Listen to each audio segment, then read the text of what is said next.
Hi friends, അസ്സലാമു അലൈക്കും. പാലക്കാടൻ ഫുഡ് ചാനലിലേക്ക് എല്ലാവർക്കും ഒരിക്കൽ കൂടി സ്വാഗതം. നമ്മളിവിടെ ഉണ്ടാക്കാൻ പോകുന്നത് വ്യത്യസ്തമായിട്ടുള്ളൊരു 4 മണി പലഹാരമാണ്. അപ്പോൾ അതെങ്ങനെ ഉണ്ടാക്കാൻ പോകുന്നതെന്ന് നോക്കാം. ആദ്യം ഇതുപോലൊരു പാത്രം നമുക്ക് എടുക്കാം. അതിലോട്ട് 1 കപ്പ് അരിപ്പൊടി ചേർക്കാം. നമ്മൾ അരിപ്പൊടി കൊണ്ടുള്ളൊരു പക്കവടയാണ് ഉണ്ടാക്കുന്നത്. ഇനി ഇതിലോട്ട് 1 കപ്പ് തേങ്ങ ചേർക്കാം.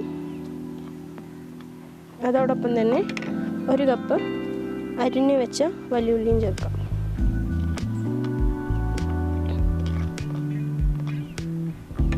ഇനി ഇതിലോട്ട് കുറച്ച് ജീരകം ചേർക്കാം. ഇനി നമുക്ക് ചേർക്കാനുള്ളത് മുളക് പൊടിയാണ്. അപ്പോൾ നിങ്ങളുടെ എരിവിനനുസരിച്ചിട്ടുള്ള മുളക് പൊടി നിങ്ങൾ എടുക്കുക. അപ്പോൾ ഞാൻ എടുത്തിരിക്കുന്നത് കാശ്മീരി മുളക് പൊടിയാണ്. അത് കുറച്ച് ചേർത്ത് കൊടുക്കാം.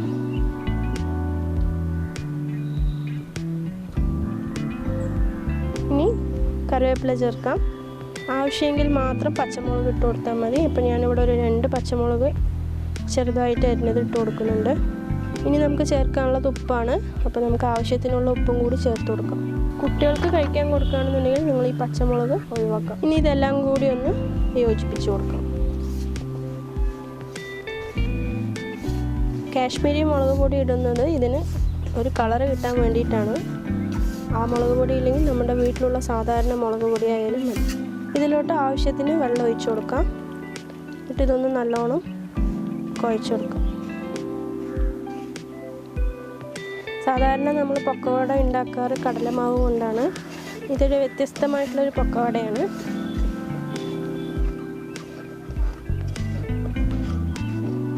ഇതിൽ ആവശ്യത്തിന് കുറേശ്ശെ വെള്ളം ഒഴിച്ച് കൊടുത്തിട്ട് വേണം നമ്മൾ കുഴയ്ക്കാൻ. ഇത് ഒരുപാടായിന്ന് വെച്ചാൽ പിന്നെ ദോശമാവിൻ്റെ പരുവത്തിലായി കിട്ടും. അപ്പം ആദ്യം തന്നെ കുറേശ്ശെ വെള്ളം ഒഴിച്ച് കൊടുത്തിട്ട് നല്ലോണം ഒന്ന് ഇതുപോലെ ഒന്ന് യോജിപ്പിച്ച് കൊടുത്താൽ മതി. അപ്പോൾ നമ്മുടെ മാവെല്ലാം കറക്റ്റായിട്ട് കുഴഞ്ഞു വന്നിട്ടുണ്ട്. വെള്ളം എല്ലാം കറക്റ്റാണ്.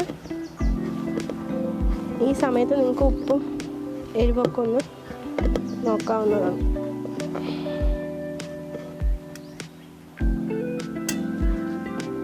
എരിവും ഉപ്പും പാകത്തിന് ചേർത്ത് കുഴച്ച് റെഡിയാക്കി വെച്ചിട്ടുണ്ട്. ഒരു പാൻ അടുപ്പത്ത് വെച്ച് ഇതെങ്ങനെ നമുക്ക് ഉണ്ടാക്കിയെടുക്കാമെന്ന് നോക്കാം. ഇതിലോട്ട് ആവശ്യത്തിന് എണ്ണ ഒഴിച്ചു കൊടുക്കാം.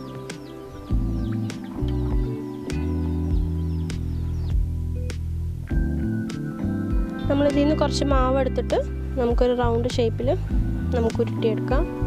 ഇത് നിങ്ങൾക്ക് ഏത് ഷേപ്പിൽ വേണമെങ്കിലും നിങ്ങൾക്ക് ഉണ്ടാക്കാവുന്നതാണ്.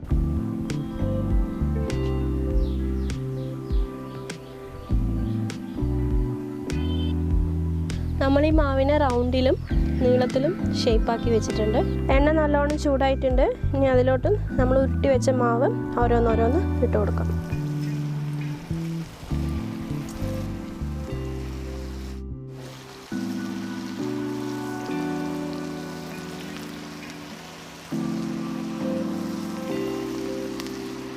ഇതൊന്ന് നമുക്ക് ഇളക്കി കൊടുക്കാം.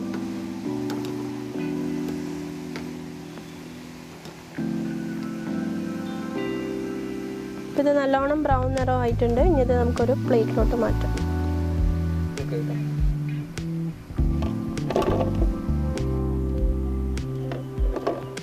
ഇനി നമുക്ക് അടുത്തതും ഇതുപോലെ തന്നെ വറുത്ത് കോരാം.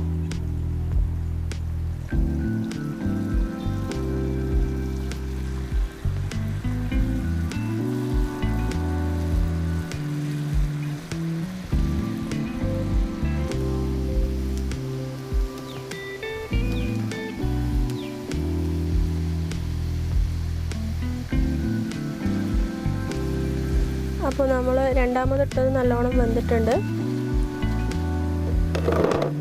അതൊന്ന് നമുക്ക് പ്ലേറ്റിലോട്ട് മാറ്റാം. ആദ്യം ഇട്ടത് നമ്മൾ കഴിച്ച് നോക്കിയപ്പോൾ ഉള്ളൊക്കെ നല്ലോണം വെന്തിട്ടുണ്ട്.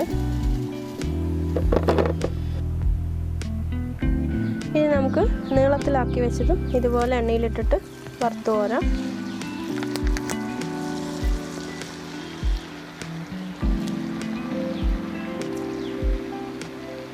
ഇനി ഇതൊന്ന് നമുക്ക് ഇളക്കി കൊടുക്കാം.